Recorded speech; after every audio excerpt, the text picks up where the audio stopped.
నా ప్రియమైన అవ్వల్లారా, అయ్యల్లారా, నా తోటి యువకుల్లారా, మీ అందరికీ నా నమస్కారాలు.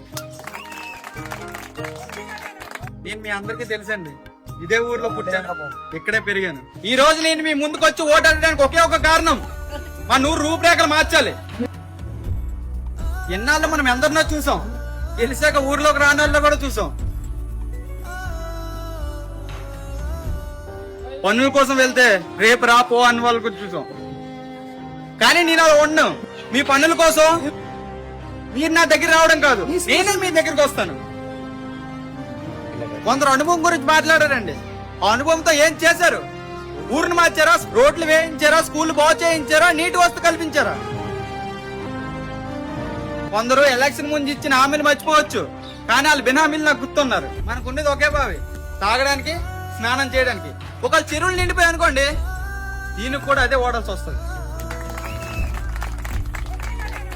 మొన్న కురిసిన వర్షానికి మా పక్కింటి ముసలిదే కాల్ చేరి పడిపోయిందండి.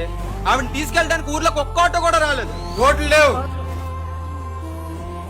తాగడానికి మంచినీళ్ళు కూడా లేవు. మన పిల్లలు చదువుకోవడానికి సరే స్కూల్ కూడా లేదండి. అంతెందుకండి, టౌన్కి వెళ్దామంటే బస్సు కూడా రాదండి. మనం పడే బాధలు ఎవరికీ తెలియవండి. పల్లెటూరు అంటే పచ్చని పొలాలు మాత్రమే కాదు, పొలాలు నమ్ముకున్న రైతుల కన్నీళ్లు కూడా. వాళ్ళింట్లో నచ్చిందేమో అరువుగా మీ ఇంటికి పంపినోడు గొప్పోడు కాదు, మీ ఇంట్లో నచ్చిందేమో మీ గడప దాటకుండా కాసినోడు గొప్పోడు.